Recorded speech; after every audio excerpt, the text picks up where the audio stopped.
Shalom, queridos, leitura bíblica, hoje dia 7 de setembro, e nós estamos começando o livro de 2 de Samuel, no capítulo 1. E depois da morte de Saul, voltando Davi da derrota dos amalequitas e ficando Davi 2 dias em Ziclague, sucedeu ao 3º dia que um homem veio do arraial de Saul com as vestes rotas e com terra sobre a cabeça. Sucedeu que, chegando ele a Davi, se lançou no chão e se inclinou. E Davi lhe disse: De onde vens? E ele lhe disse: Escapei do exército de Israel. E disse-lhe Davi: Como foi lá isso? Peço-te, dize-me. E ele lhe disse e respondeu: O povo fugiu da batalha, muitos do povo caíram. Morreram assim como também Saul e Jonatas, seu filho, foram mortos. E disse Davi ao jovem que lhe trazia as novas: Como sabes tu que Saul e Jonatas, seu filho, são mortos? Então disse o jovem que lhe dava notícia: Cheguei por acaso à montanha de Gilboa, e eis que Saul estava encostado sobre sua lança, e eis que os carros e os capitães de cavalaria apertavam contra ele. Olhando ele para trás de si, viu-me a mim, chamou-me e disse eu: Eis-me aqui. E ele me disse: Quem és tu? Eu lhe respondi: Sou a Malequita. Então ele me disse: Peço-te, arremessa-te sobre mim e mata-me, porque angústias me têm cercado, pois toda a minha vida está ainda em mim. Arremessei-me, pois, sobre ele e o matei, porque bem sei que não viveria depois de sua queda. E tomei a coroa que tinha na cabeça e a manilha que trazia no braço, e as trouxe aqui a meu senhor. Então apanhou Davi as suas vestes e as rasgou, como também todos os homens que estavam com ele.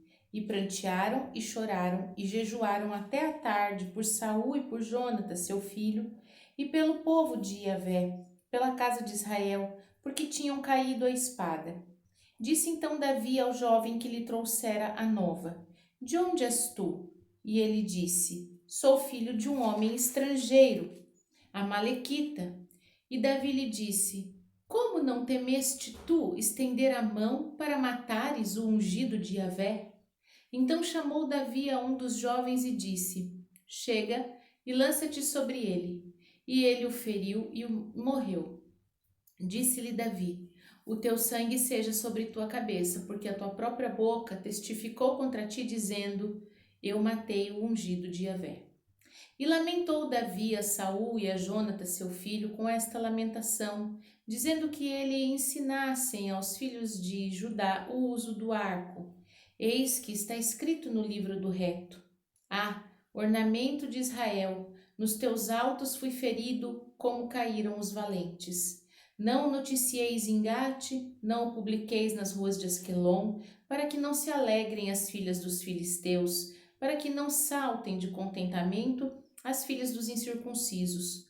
Vós, montes de Gilboa, nem orvalho, nem chuva caia sobre vós, nem sobre vós os campos de ofertas alçadas, pois aí desprezivelmente foi arrojado o escudo dos valentes, o escudo de Saul, como se não fora ungido com óleo. Do sangue dos feridos, da gordura dos valentes, nunca se retirou para trás o arco de Jonatas, nem voltou vazia a espada de Saul. Saul e Jonatas, tão amados e queridos na sua vida, também na sua morte se não separaram. Eram mais ligeiros do que as águias, mais fortes do que os leões. Vós, filhas de Israel, chorai por Saul, que vos vestia de escarlata em delícias, que vos fazia trazer ornamentos de ouro sobre as vossas vestes. Como caíram os valentes no meio da peleja, Jonatas, nos teus altos foi ferido. Angustiado estou por ti, meu irmão Jonatas, quão amabilíssimo me eras. Mais maravilhoso me era o teu amor do que o amor de mulheres. Como caíram os valentes e pereceram as armas de guerra.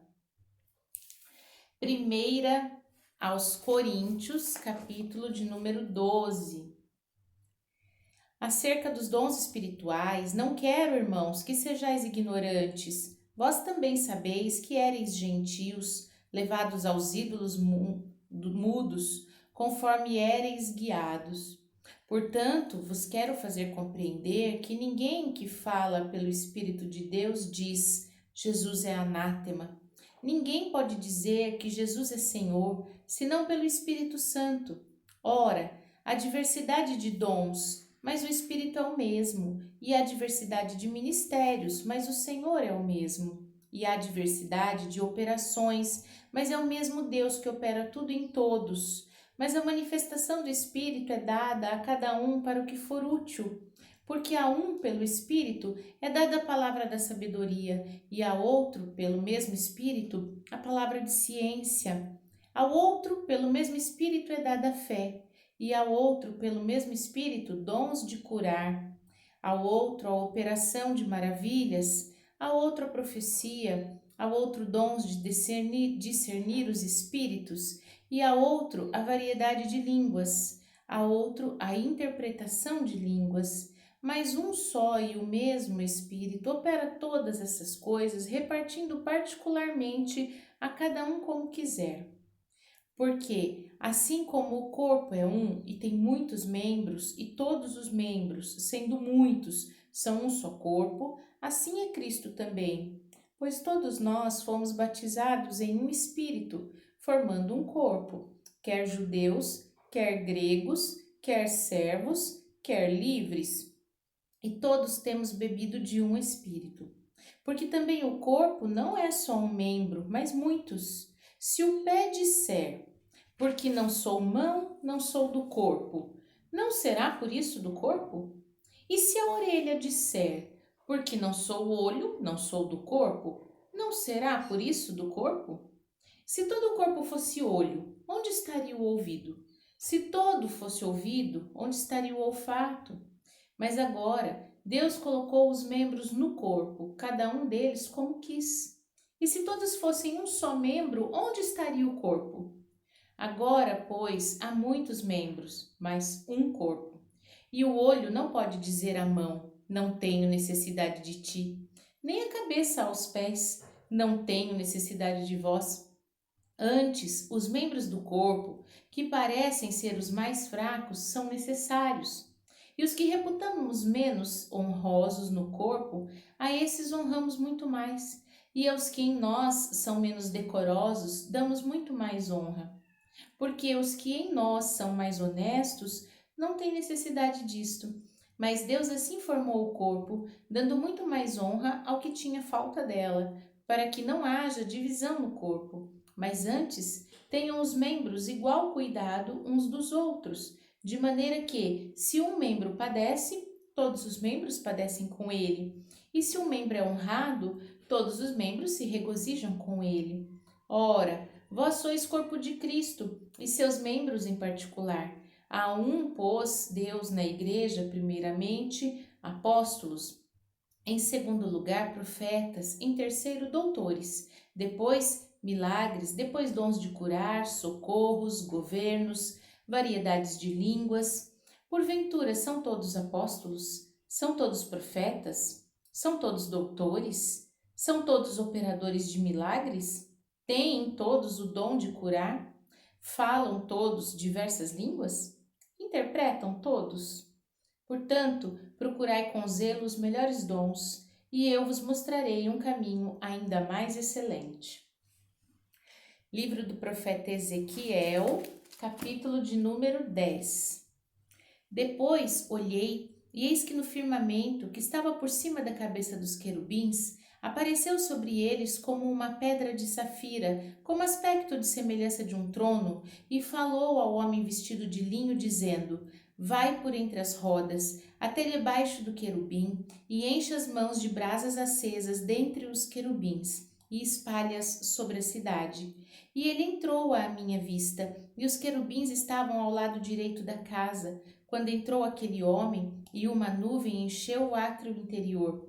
Então se levantou a glória de Yahvé de sobre o querubim para a entrada da casa, e encheu-se a casa de uma nuvem, e o átrio se encheu do resplendor da glória de Yahvé. E o estrondo das asas dos querubins se ouviu até o átrio exterior, como a voz do Deus Todo-Poderoso quando fala. Sucedeu, pois, dando ele ordem ao homem vestido de linho, dizendo: Toma fogo dentre as rodas, dentre os querubins, que entrou ele e se pôs junto às rodas. Então estendeu um querubim a mão de entre os querubins para o fogo que estava entre os querubins. E tirou e pôs nas mãos daquele que estava vestido de linho, o qual o tomou e saiu. E apareceu nos querubins uma semelhança de mão de homem debaixo das asas. Então olhei, e eis 4 rodas junto aos querubins, uma roda junto a cada querubim, e o aspecto delas era como cor de pedra de turquesa. Quanto ao seu aspecto, as 4 tinham a mesma semelhança. Era como se estivesse uma roda no meio de outra. Andando eles, andavam elas, pelos 4 lados, e não se viravam quando andavam, mas para o lugar para onde olhava a cabeça, para esse andavam. Não se viravam quando andavam. Todo o seu corpo e as suas costas e as suas mãos e as asas e as rodas que os 4 tinham, estavam cheias de olhos em redor. E quanto às rodas, elas foram chamadas, ouvindo eu, Galgal. A cada um tinha 4 rostos. O rosto do primeiro era rosto de querubim. O rosto do segundo era rosto de homem. O rosto do terceiro era rosto de leão. E do quarto, rosto de águia. Os querubins se elevaram ao alto, e estes são os mesmos animais que vi junto ao rio Quebar. E andando os querubins, andavam as rodas juntamente com eles. Levantando os querubins suas asas para se elevarem de sobre a terra, também as rodas não se separavam deles. Parando eles, paravam elas. Elevando-se eles, elevavam-se elas, porque o espírito de vida estava nelas. Então saiu a glória de Yahvé da entrada da casa e parou sobre os querubins. E os querubins alçaram as suas asas e se elevaram da terra aos meus olhos quando saíram, e as rodas os acompanhavam e pararam à entrada da porta oriental da casa de Yahvé. E a glória do Deus de Israel estava no alto sobre eles. Estes são os animais que vi debaixo do Deus de Israel, junto ao rio Quebar, e conheci que eram querubins. Cada um tinha 4 rostos e 4 asas, e a semelhança de mãos de homens debaixo das asas. E a semelhança dos seus rostos era dos rostos que eu tinha visto junto ao rio Quebar. Tinham o mesmo aspecto, eram os próprios. Cada um andava ao direito do seu rosto. Amém? Vimos então os nossos textos no dia de hoje. Em 2 de Samuel, no capítulo 1, às vezes, como esse rapaz chegou até Davi com uma mentira sobre a morte de Saul, às vezes as pessoas mentem achando que podem tirar algum proveito da mentira que estão contando. Ele achou que fosse receber uma recompensa para dizer a Saul: olha, eu matei aquele que te perseguia. Ou então eu te trouxe novidades sobre a situação de Saul. Mas Davi, por conhecer muito bem o significado da honra e da unção, sabendo que ele não poderia ter estendido a mão contra o ungido de Deus, evidentemente não poupou a vida desse mentiroso, apesar de naquele momento Davi não ter conhecimento das reais circunstâncias da morte de Saul. Mas o fato é que esse jovem morreu pela sua própria mentira.